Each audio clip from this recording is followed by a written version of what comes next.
Los comunicadores han sido testigos de numerosas violaciones de derechos humanos en el país, por eso ha causado gran polémica las declaraciones que hoy hiciera la defensora pública de Venezuela, Susana Barreiros. Recordemos que Barreiros también fue la jueza que condenó a Leopoldo López a casi 14 años de prisión. En medio de una entrevista, la funcionaria expresó que Venezuela es uno de los países donde más se garantizan los derechos humanos. Aquí en Venezuela yo creo que es uno de los países donde más se garantizan los derechos humanos y eso me llena de orgullo desde la institución de la defensa pública y como ciudadana venezolana, como representante de uno de los organismos de las instituciones del Estado. Porque aquí a toda persona, se encuentre privada de libertad o no, se garantizan los derechos humanos. Una persona que es procesada por algún delito o por alguna falta, igual se le garantiza los derechos humanos. Al garantizar el derecho a la defensa, estamos garantizando derechos humanos. Al garantizar acceso a la justicia, garantizamos derechos humanos. Saludamos a Alfredo Romero, abogado, director ejecutivo de la ONG Foro Penal Venezolano. Bienvenido, Alfredo, una buena tarde. Lo saluda NTN 24, el programa La Tarde. Sí, buenas tardes. Bueno, muchísimas gracias por la llamada y saludos a todos los que nos ven y nos escuchan. ¿Lo sorprende las declaraciones de la ex jueza Susana Barreiros? Bueno, las declaraciones de ella en particular no sorprenden porque precisamente esta juez o ex juez es una de los instrumentos utilizados a los efectos de perseguir políticamente a disidentes y a personas que de alguna manera se oponen al gobierno nacional. Eso es importante tomarlo en cuenta, ¿no? Ahora bien, lo cierto es que solamente funcionarios que trabajan para el gobierno y por el gobierno a los efectos de utilizar el sistema judicial para perseguir son los que pueden de alguna manera señalar que en Venezuela se respetan los derechos humanos. Pero las Naciones Unidas, el Alto Comisionado de Naciones Unidas, el Comité de Derechos Humanos de la Organización de Naciones Unidas, el Comité contra la Tortura, la Comisión Interamericana de Derechos Humanos, el Proyecto de Justicia Mundial que coloca a Venezuela en el último lugar, no entre los últimos, absolutamente en el último lugar en Estado de Derecho en el mundo, organizaciones de derechos humanos como Human Rights Watch, como Amnistía Internacional, y las organizaciones locales independientes como Foro Penal Venezolano, Provea, COFAVI, cualquiera de las organizaciones en Venezuela saben perfectamente, y así nos ha señalado, que en Venezuela la violación a los derechos humanos no es que existe, sino que se ha incrementado y se ha convertido en algo sistemático. Y esto quiero hacerles o señalarles en nuestro último informe sobre represión, que por cierto publicaremos el día de mañana, precisamente, aunque ya se lo remitimos a NT24 particularmente, se expresa un incremento importante de la represión del Estado en Venezuela. Y para solo darles un número muy importante y continuar con la entrevista, solamente en junio de 2016 ocurrieron 1.600 detenciones arbitrarias por motivos políticos. Al día de hoy hay 96 presos políticos y desde 2014, es decir, desde que el presidente Maduro se encuentra en el poder, ha habido 5.853 detenciones y al menos, quiero decir, formalmente registradas por el Foro Penal, ha habido 145 casos de torturas y tratos crueles e inhumanos por motivos políticos en Venezuela. Sí, Alfredo, y es que tengo precisamente el reporte aquí en mis manos y aprovecho la oportunidad para agradecerle que nos lo haya hecho llegar antes y tener conocimiento para poder trabajar todo este material a lo largo de los espacios informativos de NTN 24. Para no desviarnos, para hacer una mención a este informe y seguir con el tema de los derechos humanos, a mí me llama la atención esa cifra. Dice el informe, desde enero de 2014 hasta el 30 de junio de 2016, 5.853 detenciones, arrestos o encarcelaciones vinculadas con diferentes manifestaciones por expresiones en redes sociales, protestas por escasez de alimentos, recortes eléctricos programados, falta de agua, simplemente por protestar. Sí, simplemente por protestar, pero lo peor es que no solo se trata de detenciones, sino se trata también del incremento de la impunidad en cuanto a casos de tortura y del incremento de la tortura como esquema sistemático de represión. Por ejemplo, allí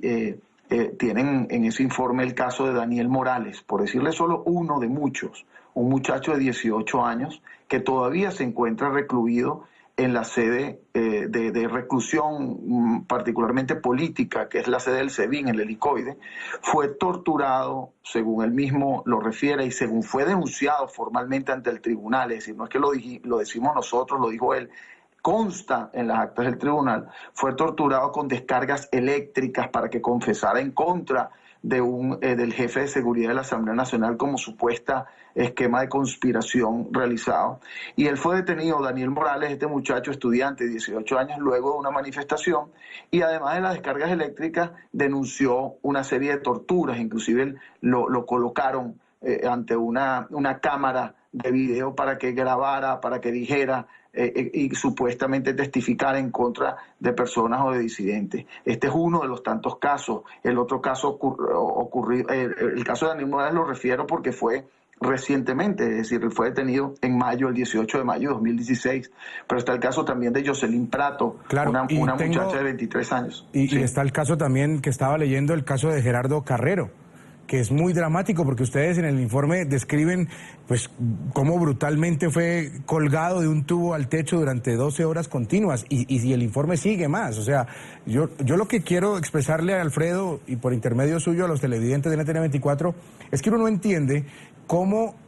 si fuera una política del gobierno venezolano, no solamente en esta materia de derechos humanos, sino en el tema como tal de la crisis humanitaria. Uno escucha a la ministra de Salud decir que no hay crisis humanitaria. Uno escucha abiertamente a funcionarios del alto gobierno venezolano negar que hay crisis humanitaria cuando a diario en este canal transmitimos imágenes,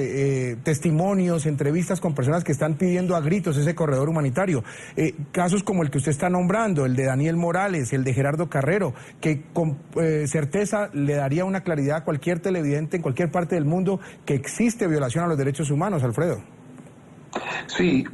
ahora lo que estás diciendo es muy importante porque lamentablemente también aquí ha habido, y debo decirlo con la crudeza, que como defensor de derechos humanos lo digo, una complicidad también de muchos países, de gobiernos, que por protegerse sus propias espaldas para evitar que se diga que en algún momento violan los derechos humanos, no han sido lo suficientemente contundentes para señalar que en Venezuela no solo se violan los derechos humanos, sino que no existe, y eso debo decirlo así como suena, no existe Estado de Derecho, porque no puede existir un Estado de Derecho cuando simplemente los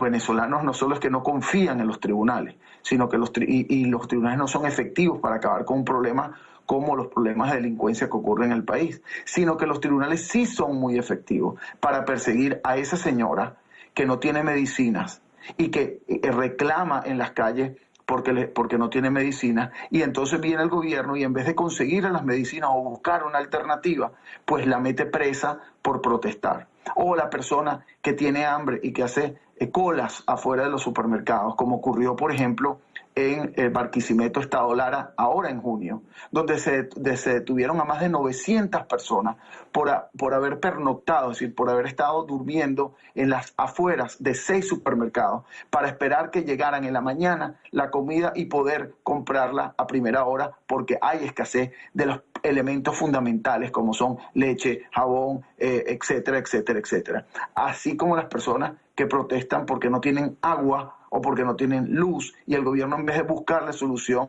le culpabiliza supuestamente a aquellos fantasmas que dicen ellos que existen, como son los pagados por el imperio, etcétera, porque es el responsable de todo, en vez de buscar soluciones efectivas para el pueblo venezolano. Una pregunta final, Alfredo, y nuevamente agradeciéndole por tener en este momento ya el informe que ustedes van a hacer público el día de mañana. Me ha llamado la atención el tema de los 26 casos que ustedes tienen comprobados de presos políticos que están enfermos, y al parecer, según lo que ustedes señalan en ese informe, se utiliza esa falta de asistencia médica y la enfermedad de los presos políticos como mecanismo de trato cruel e inhumano. Sí, esas listas las estamos, por cierto, remitiendo al relator contra la tortura, Juan Méndez, de la Organización de Naciones Unidas,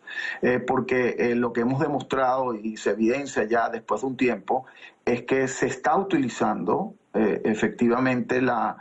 enfermedad y la falta de atención médica como mecanismo de tortura, digamos, blanca o pasiva. ¿Qué quiere decir? No necesitan golpear a una persona y agredirla y causarle un daño físico, sino con el solo hecho de que las condiciones de salud de las cárceles son tan graves, tan perjudiciales para cualquier persona, pues evidentemente las condiciones de sanidad de las cárceles